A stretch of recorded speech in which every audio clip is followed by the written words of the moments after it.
they're declining of listening to reason, listening to voices around them, and then making kind of an informed decision. And sometimes their protective inhibitions go away. So that's an example of, after the age of 60, whether you're the CEO of a company, whether you're a surgeon, whether you're the president of the United States, we need to be careful about their critical decision making and the assessment of it.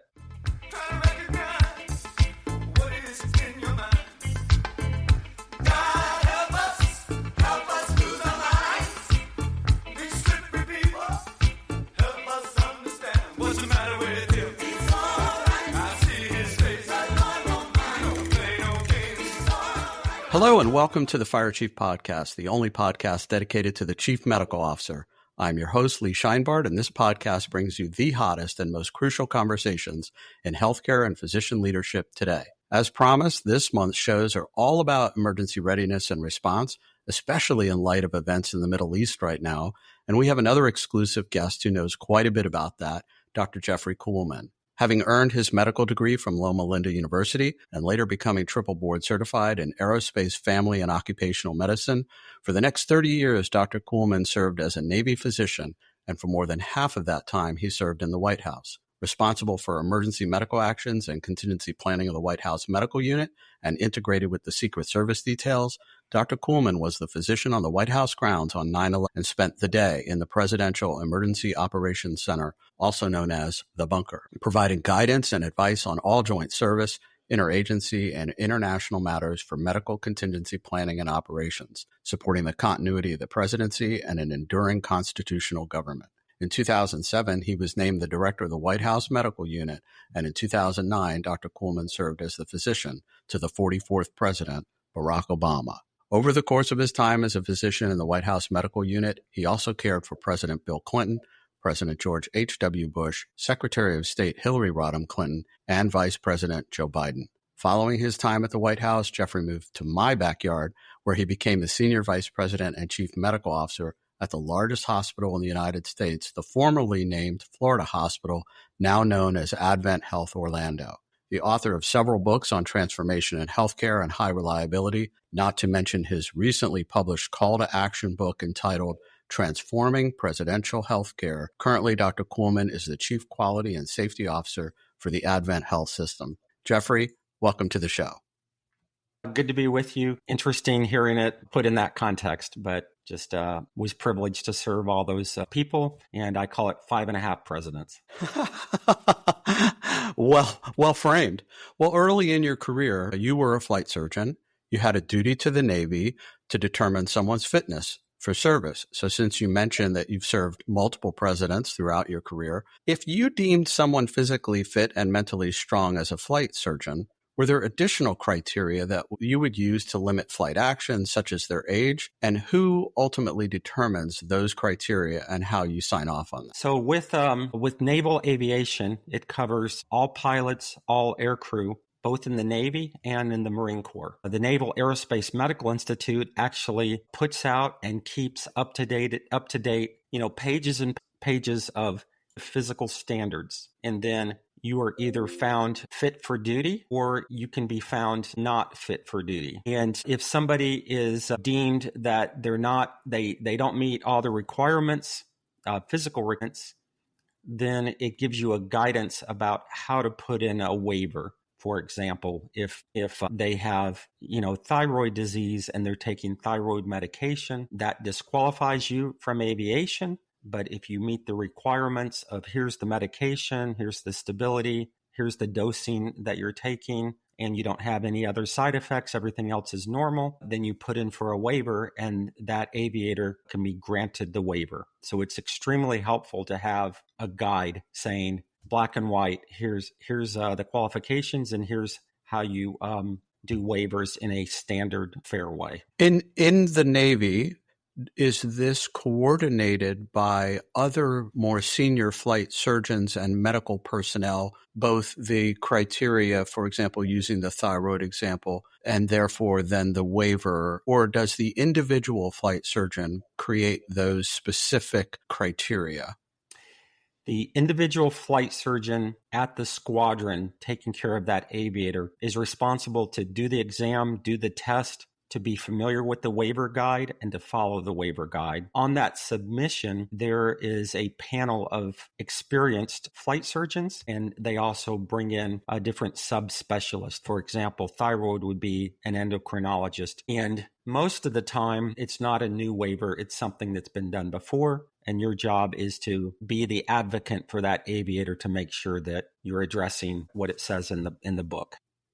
And then if we pivot to the civilian side, are there similar parallels relative to the FAA in the sense that whoever is performing the flight physical also has criteria by which they can or cannot fly, waivers by which they can be granted or not granted, and who ultimately determines all of those criteria? Yes. So for the civilian world, many flight surgeons are aviation medical examiners, which means we pass the testing, the designation by the FAA. The FAA puts out guidance of, is it a class 1, class 2, or class 3? It depends on if you're, flying a 747 full of 300 people, or if you're just going by yourself in a single engine prop. The aviation medical examiner does the physical and is responsible to follow the guidelines that are published and updated by the FAA. Everything is done above board. You submit that to the through the FAA route. So thank you. So the listeners by now are probably wondering, why did we jump from your incredible experience at the White House into the dynamics of flight physicals, both on the Navy and in the civilian realm? And the reason, and you and I talked about this, is because I'm fascinated by the lack of parallel that we see amongst our hospital colleagues, you and I being both of those, and how we apply those criteria to the medical staff. And you and I talked a little bit about this. I wonder if you would share your thoughts on why doesn't the generic house of medicine writ large have such a dedicated set of protocols for our physicians relative to their fitness to practice?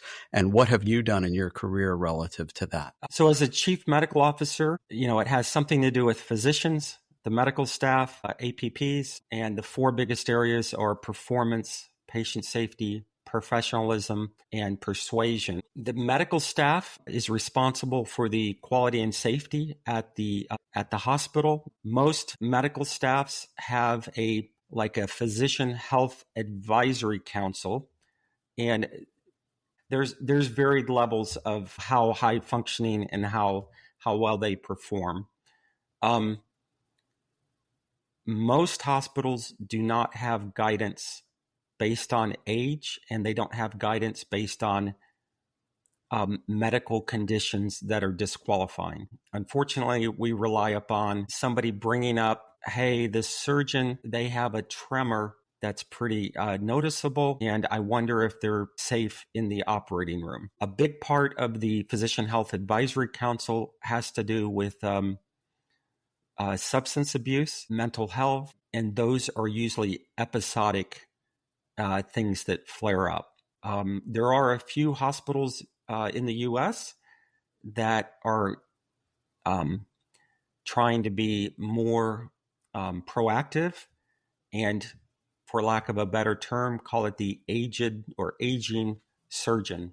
That, I've seen 95-year-old surgeons that are outstanding in their skills, in their judgment. I've also seen 60-year-old surgeons that had memory problems, had decision-making problems, and would kind of fumble through some of their steps to do a procedure that they've maybe done 1,000 times in their life. I think as a chief medical officer, being aware of, can the physician do the critical decision-making that they need to? And can they do the physical skills of the procedure that they're doing? And I think that is, a fiduciary duty for chief medical officers to help the medical staff make informed decisions. That is a very insightful statement about the fiduciary responsibility of the chief medical officer. And we're going to come back to that in just a moment. I agree with you that elements of a tremor, a gait disturbance, ataxia. These are often very visible to the peers in the department and the members of the operating room team and staff. And those can be evaluated and decisions rationalized around that. Substance abuse sometimes is often very difficult to detect. And fortunately, most state medical boards and licensing programs offer different pathways for people to recover because it is an illness that can be treated and people can improve just like any number of medical conditions. You mentioned a little bit about somebody's memory. So we'll talk about the realm of cognition. And that can be a very subtle area where it can be very difficult to detect that somebody is showing cognitive decline because with years and years of experience, muscle memory takes over, the order sets become familiar and protocolized. So you mentioned the 95-year-old surgeon who is physically excellent at his or her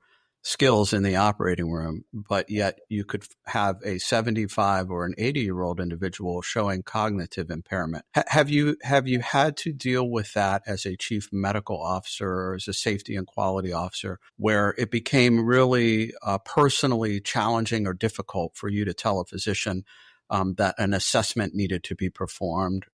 I think when you have a large medical staff, every month there's an issue. The medical staff that I was part of, there were 3,000 physicians on the medical staff. So there's, even if it's 1%, that's 30 individuals that you're dealing with. It's popular in America to say, age is just a number. That's okay as a meme or as a slogan, but when you're talking about a surgeon or a physician who's making critical life-saving decisions or actions, age is not just a number. The big three physical conditions that I think of where age is by far the biggest risk factor are the big three: cancer, cardiovascular, and then neuroprogressive disease. So that's where age becomes extremely important. If we go to the neurocognitive assessment, once you get past the age of 60, it's a fact of science that humans in the 21st century, memory,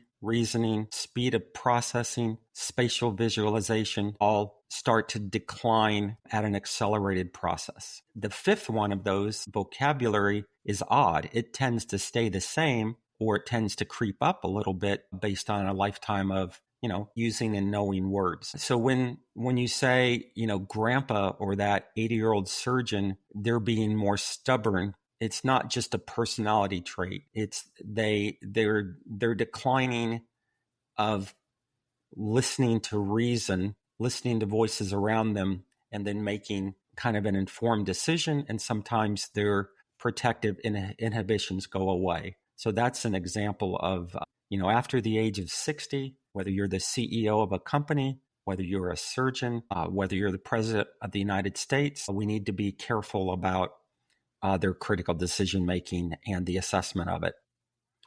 Yes, agreed. And you point out that with a large medical staff, there's always something that comes up. And I am very confident that you have had to face these issues repeatedly, and I did too. And they're challenging every single time, but you hinted at it, and we're going to keep pushing further along about the responsibility of the medical officer, which is why I started with your time as a flight surgeon. And what I was trying to draw out is this training, this principle, this repetitive responsibility that a medical officer, flight surgeon, et cetera, has relative to the safety of others. And that, an independent practitioner, if they're the sole person in a rural town, they may not have somebody over their back, but in larger and larger systems and organizations, there are certain responsible agents, such as the roles that you've had. So now I want to talk about the time in the White House Medical Unit where you served as both director and physician directly to the 44th president. So please explain to the audience, what exactly is the White House Medical Unit? For what purpose does it exist, and the responsibility of the director? Well, luckily, I wrote the book, Transforming Presidential Healthcare, that, is 300 pages packed full of that information. My short answer would be, when the original GW, when George Washington became president in 1783. The military person that he had accompany him to be president, which was up in New York, not in Washington, was his regimental surgeon. So Colonel James Craik. So the physician to the president, or somebody acting as a physician for the president, has been around since, the dawn of our government, of our country. It didn't become a full-time job until, unfortunately, after President McKinley was shot and died in Buffalo, New York. The physician at the time, Presley Rixey, was a Navy admiral, was taking care of Mrs. McKinley, who was an invalid. She had a long history of seizure disorder. And so he wasn't close proximity to McKinley. And McKinley, had a couple gunshots to his thorax, to his abdomen, but he probably died of sepsis from all the probing that had been done at that time. So after that, Teddy Roosevelt, when he became president, that's when it started being called the White House. Before that, it was the Executive Mansion, said, I want you to be a physician in the White House full time. So that's kind of the dawn of a physician. 1927, the Congress codified the office of attending physician to Congress. And they said, well, if we get one, the president gets one too. And so that's when they codified a job called physician to the White House, which was basically the lead White House physician for the president. And then in 1945, helping the physicians taking care of the president, the White House Medical Unit was organized. And since that time, the White House Medical Unit, the vast majority are active duty Army, Navy, Air Force, Coast Guard, doctors, nurses, airmen, medics, healthcare administrators, physical therapists, whatever's needed. And they are a loose coalition that technically belong to their respective branches, but they all work together on the 18 acres, which is the White House complex. And anywhere in the world, the president or the executive branches, there's members of the White House Medical Unit taking care of the president, the vice president, their families, and others, both in classified and unclassified missions. So right now, as we're speaking, there's a tremendous amount of hostility in the Middle East, and reports have come in this morning, not surprising, and certainly not to someone like you who has served close to the president and the White House, that there are risk assessments on members of our government at the highest level. There is something you mentioned to me called the tactical medical officer. Would you elaborate for our listeners the role of the tactical medical officer, and perhaps framed in the moment not of a pneumonia or some other physical ailment, but a critical event, if you will? Yeah. So unfortunately, in our history, we've had 4 presidents that have been assassinated while in office. I think as medical professionals, if we look back at Lincoln and Kennedy, there is nothing that modern medicine could have done to save them. They had direct wounds to their brain that I think would even be fatal today. McKinley and Garfield, I believe, and others believe, that they would have survived if we'd had, 21st century care, 100, 150 years ago.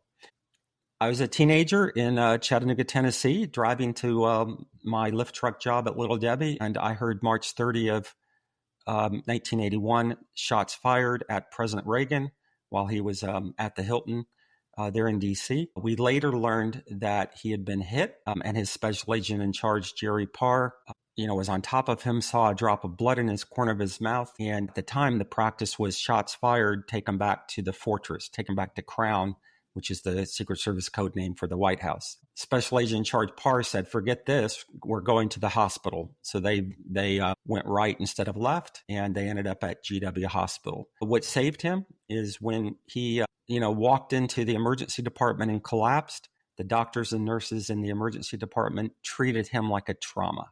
They treated him like a trauma patient.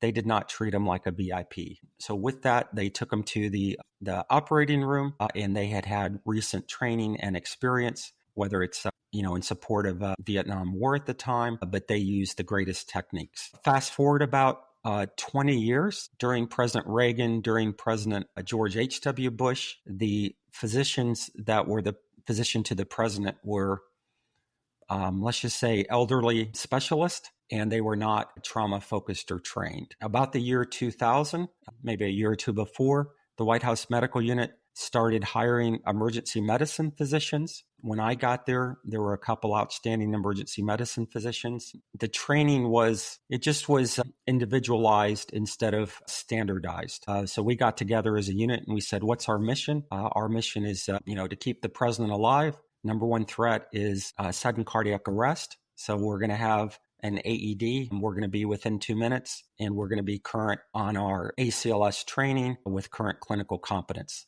And so that's kind of the number one threat. Number two threat is a gunshot wound or knife stabbing. What is the appropriate care? So, it is not call 911. It is, the shortcut would be care under fire is the term that I like to use. And so with that, a few years later, there was Afghanistan, Iraq. And so the doctors, the nurses, the PAs were coming, the medics, they were coming back with battlefield experience from the greatest survival rate in combat. And so that's where tactical combat casualty care and basically care under fire is, if the principal, the protectee, if they get hit once, keep them from getting hit again.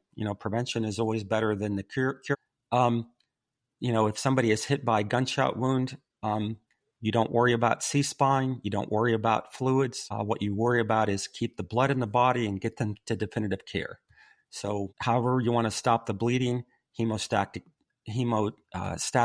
bandages, dressings, tourniquets. You got to have the equipment. You got to be trained. You got to have current clinical competence, and then move to a transport vehicle, whether it's a helicopter, whether it's a armored Suburban, an armored limousine, an ambulance, whether it's a white ambulance or a black ambulance, whatever you have available, and you get them to not the closest hospital, not the closest ED, not to a doctor's office. You get them to a level 1 trauma center as soon as possible, and let them treat them like they do every day at the Knife and Gun Club. The tactical medical officer was our probably about 2005. Our junior physicians or our experienced PAs. When they came in, they had a specialized backpack. So think special forces medic capabilities. And they have enhanced ways to keep the blood in the body. And then the third thing is there's also asymmetrical threats. So chemical biologic attacks. We've had, there's been anthrax. There's been talks about smallpox, tularemia, plague, viral hemorrhagic fever. Those are the big five according to the CDC. So make sure that we're trained in the medical effects of biological and chemical warfare. So kind of know the monitoring, know the treatments. And so the tactical medical officer also is part of that decontamination, evaluation, treatment. And the third thing they do is they advance every site that the president is going to go to. And we have a plan. The doctor and nurse, we're kind of busy if there's a medical situation going on, but the Secret Service are wonderful to work with, and they will get us to the designated facility that we're going to. And so that's how we practice and that's how we play. Fascinating look inside a small area of our country that most of us are never going to be in a position to know until you've shared it and what you've also written in your book. But I would encourage our aspiring physician leaders that live and work in hospital environments to think through the threats that can occur at their own institution independent of a government official, and how to run the right scenarios and have the right tactical answers to not just a mass casualty event, which we've seen far too many in our lifetime, but simultaneous attacks. And we saw a lot of this during COVID, the threats of civil unrest, the threats from non-state actors. You and I were both getting those messages, I'm sure you were, through our emergency management team while we were managing so many other things. And it's important to have the right tactical responses and to be prepared. Our emergency room physicians go through the training and they know the SALT and the START triage principles, who you can quote save and who you cannot, and how to manage the immediacy of stopping the bleeding. And you don't have the luxury of open IV fluids, open wide, start 2 IVs like you're taught in medical school. These are very serious events that require serious training. Yeah, maybe just a couple things that we did pre-hospital. So the emergency medicine physician, they're king in the ED with their equipment, their team. But, out on the field, we're all the same. Everyone's equal. So it's your experience, your equipment, and the procedures you go through. So things that we did is whole blood. So they're even just now, they're arguing about whole blood. So whole blood saves lives, especially when you are shot and you're losing your blood. And then also TXA. So we gave, the academics still argue about TXA, but the immediate bolus of TXA, if you don't have it, then you can't use it. So we made sure that 20 years ago, we had TXA, we had a plan for whole blood. We took it with us, and, it was the code name makeup. So, we don't want to yell across, hey, did you get the makeup out of Air Force One and put it into the follow-up? We would say makeup. We don't want to say, did you get the president's blood? So that was our code sign. And we carried that all over the world, except when we went to Iraq or Afghanistan, because we have the world's best walking blood bank with our soldiers and sailors and our airmen that are stationed there. So let's stay on that a little bit. I know that at our institution, when I was the chief medical officer, I worked very closely with the trauma team, and we instituted whole blood, and we put it available to our life flight, our helicopter or air transport team, and has a significant impact. And you've mentioned a lot of this was learned in combat and applying that. And of course, the White House Medical Unit far in advance of most community facilities in understanding this. But let's come back to emergencies involving members of the White House, particularly the president, and both standards and fiduciary responsibilities. As an example, President Trump received the Regeneron monoclonal antibody product, not yet approved by the FDA, at the time that he was diagnosed and hospitalized for COVID, and he received it under the compassionate use rules that most of our physician colleagues know what that is. Do you hold an opinion if different standards also should apply for those under the White House Medical Unit care and the responsibility of that team for routine medical care as well as preventative care, and how to apply an appropriate standard, as you've discussed, in an acute penetrating injury like a gunshot wound, to a president who is suffering pneumonia with a novel disease with not yet fully approved therapy and other types of events? How do we apply the right standard for the situation at hand? Yeah, so that's probably a complex, multidimensional question. When you're taking care of the president or you're taking care of anyone else that's sort of in that VIP category, what I would say is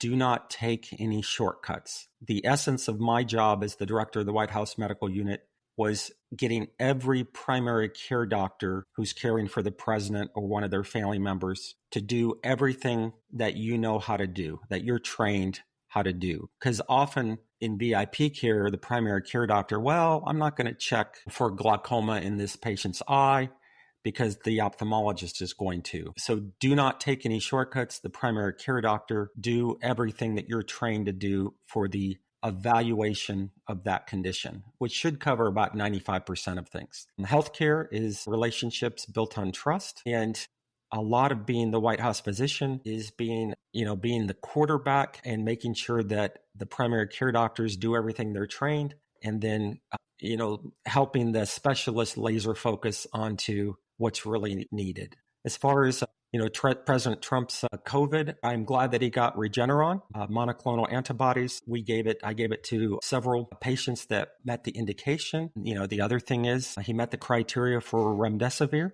and they gave it to him inpatient at Walter Reed. And so the doctor's taking care of him. I think if you listen to any of their reports, Dr. Conley said, I wanted to give the country upbeat, positive messages. And luckily we had the chief of staff that was more medically truthful than the doctor. I would just encourage any doctors, when you're when you're giving public reporting. Don't do disillusion, deception. Just tell the truth. Just be factual, tell the truth. And President Obama told me, never lie to the American people. Eventually, they'll find out the truth. And so I think that's always good guidance. Yes. In the Chief Medical Officer Academy, by which I teach, we have a whole segment on situational media, and we compare and contrast how a chief medical officer can stand in front of the press and give deliberate and truthful, but not necessarily all of it all of the time, but always truthful and direct as they would to a patient, and not to be deceptive or hide facts or provide misinformation to people. So agree with you on that. And I think that's the fiduciary duty of, and the moral obligation, whether you're a chief medical officer, whether you're a physician taking care of patients, or whether you're the physician to the president. Agreed. And that may create some internal and inherent conflict amongst physician leaders, particularly when they work in organizational structures that may have a business model, for example, that places that physician leader in conflict with their principles or their oaths that they take upon graduation and the licensure that they apply for, to uphold certain standards by the community of physicians, by the house of medicine, if you will. And it's often distilled to the notion to do no harm, because there are potential harmful events that occur with over-treatment and over-testing. And so physicians are trained to develop that balance and nuance. And as officers of companies and of medical organizations or in service to the country, we have to balance that. And sometimes that creates a lot of internal conflict. And I don't know if there are any examples that you want to speak to for our listeners about how to navigate the fiduciary responsibility as a physician to the president or the chief medical officer responsible to the organization and to the patients that they serve. So if I think about history, right now we're using the president as an example. So James Madison, I think, was the lead author of the Constitution. When he submitted his final draft of the Constitution, September 17, 1987, he was 36 years old. At the time, a 20-year-old male in the colonies, in the newborn United States of America, might live to age 60 if they're lucky. George Washington, he finished his second term in office at age 65, and he died 2 years later. One of the challenges we have is there are not physical requirements to be president of the United States. If you look at the Constitution, you have to be 35 years old. You have to be a natural-born American citizen. We know that's not true. The first 6 presidents weren't. They were born British subjects. And, who knows if John McCain, he was born in Panama when his dad was stationed there. We do know President Obama was born in the state of Hawaii in 1961. It had been a state for 2 years. So the third requirement is you have to live in the U.S. for like 14 years, be a resident. So there's nothing about the physical qualifications. There's nothing about the mental qualifications. So most presidents in history have had physical impairments. They've had a shoulder that doesn't work, orthopedic. Some weren't able to walk or ambulate. Others were deaf, or others had poor vision. Some had suffered strokes, and many, had cancer. So all that's part of history. If we can accommodate for those impairments, we can pretty much do that reasonably for most everything except for critical decision making. So critical decision making, I'm at least on the record with, New York Times asked me to submit an essay about a year ago. It was published in the New York Times a few hours before President Biden dropped out of the race. So with that, I believe that over the age of 70, you should have some type of neurocognitive assessment. Not a 1-minute MOCA screening test, but you should have some neurocognitive assessment that checks your memory, reasoning, speed of processing, your spatial visualization, and your vocabulary. And it shouldn't just be the president or the candidate. It should also be, we have Supreme Court justices that are, well over the age of 70. We have 20% of our 20% of our senators are over the age of 70. We have them that are 91 years old. Strom Thurmond was 100, and still in office. And it's just a well-known fact that he had profound dementia. And it's a bipartisan issue. Robert Byrd also, was well past his 90s. And Dianne Feinstein, she had a herpes encephalitis, but stayed in office for many months. So I think that we need to be neurocognitive assessment of elderly physicians, skills assessment of surgeons, and then also, if you're the leader of the free world, age is not just a number. I have to process this for just a moment because that was a little bit of a master class in fiduciary responsibilities. And what I mean by that is, and I started the questions around how we help our young physician leaders think about their internal obligations to practice the best medicine that they are skilled in, trained in, certified in, etc., but that they have obligations in leadership that become obligatory to the structure and the system in which they work, like FAA flight physicals, a Navy surgeon, the White House medical unit. And you have to be able to hold both simultaneously to not only direct the care of the patient in front of you, but what's safe for the passengers on the plane, for the leadership of our country, and to think through delicately, like you're talking about, critical decision making. You would not be fulfilling your fiduciary role if you didn't ask that question. How do we assess critical decision making? What are the criteria? Can we as physicians allow people to function in a way that they may not have their full capacity? And the impact is extraordinary. And so I know that there's a lot of discussion these days around moral injury and that organizations make decisions that cause a sense of harm to practicing physicians, that they've lost their autonomy, that decisions are taken away from them. And in this framing of moral injury, it implies that more physicians ought to be in roles of decision making for organizational health and well-being and the practitioners. And that also we need to be cautious about whether organizational non-physician leaders should take some form of oath. I believe it was Don Berwick, the former administrator of CMS and the founder of the IHI, who testified before Congress that perhaps non-clinical CEOs and leaders of healthcare systems ought to also take some oath relative to the care of patients, like the Hippocratic Oath. You have any thoughts on whether people in those positions should take some type of oath relative to their organizations? Well, when I think about public safety professionals, I think of police officers, I think of pilots, I think of physicians, and I think of presidents. And so for all of those professions, there has to be protections that we give the public for their safety of this individual can do their job. They are physically and mentally at the top of their game. We don't want a pilot that can, do his job 95% of the time. It's got to be 100% of the time. Error-free operations in a complex situation is high reliability. For executives,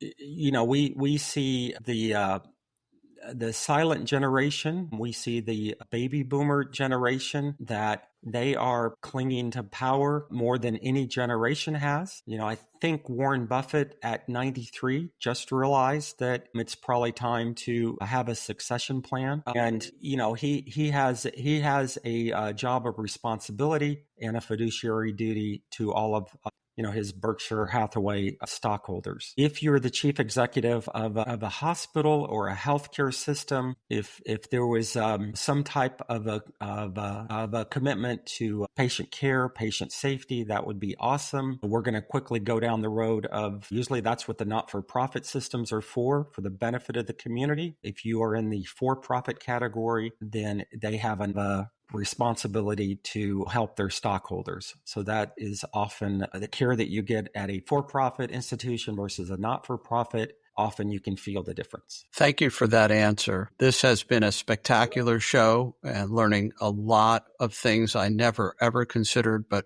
quite applicable to hopefully our listeners who are growing into their healthcare leadership roles and responsibilities. Jeffrey Kuhlman, the author of Transforming Presidential Healthcare, among other books on safety and reliability in healthcare. Maybe you and I should write transforming the United States healthcare system relative to oaths and obligations of all of its leaders. Because whether you're in a for-profit, not-for-profit, or independent practice, there is a public health responsibility, and we saw that in COVID. COVID did not know party, race, gender. It affected every part of our society, and both the for-profit and not-for-profit systems had to bear the brunt for public health, safety, and well-being. Any last words before I wrap it up to our listeners? Any words of wisdom you want to share? Yeah, I think you're on to something about, we see an administration that is dismantling public health in the U.S. It's kind of been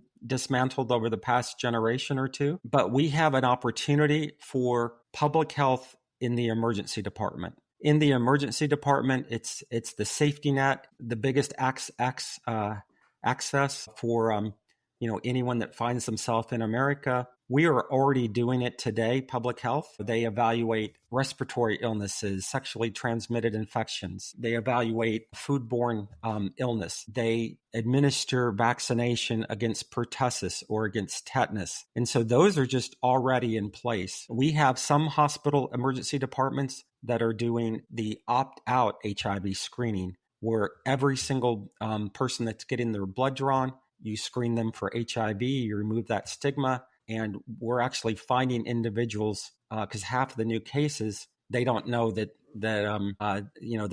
risk, and we connect them to like the Ryan White Clinic where they get life-saving treatment. Same thing with hepatitis C. We have cures. You got to screen, you got to connect them to care. People that are at high risk, give them hepatitis A and B vaccine. It's one shot.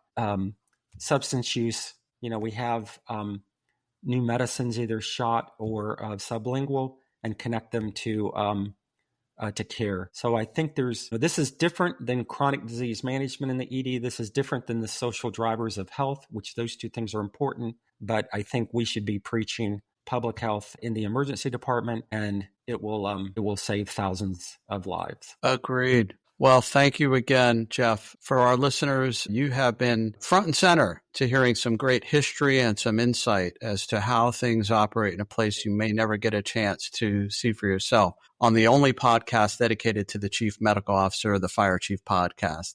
If you want access to the latest and greatest hot items for physician leadership, particularly if you want to become a chief medical officer, visit our website, thefirechiefcmo.com, and sign up with us. You can leave your comments about the show, tell me what the next hot mess in healthcare is all about, and what physician leaders should be doing about it. I truly love talking with physician leaders, chief medical officers, and other high-ranking officials from all over the United States. So please connect, leave your reviews, leave your comments, and share this with your colleagues. And in the words of Sergeant Phil Esterhaus, let's be careful out there.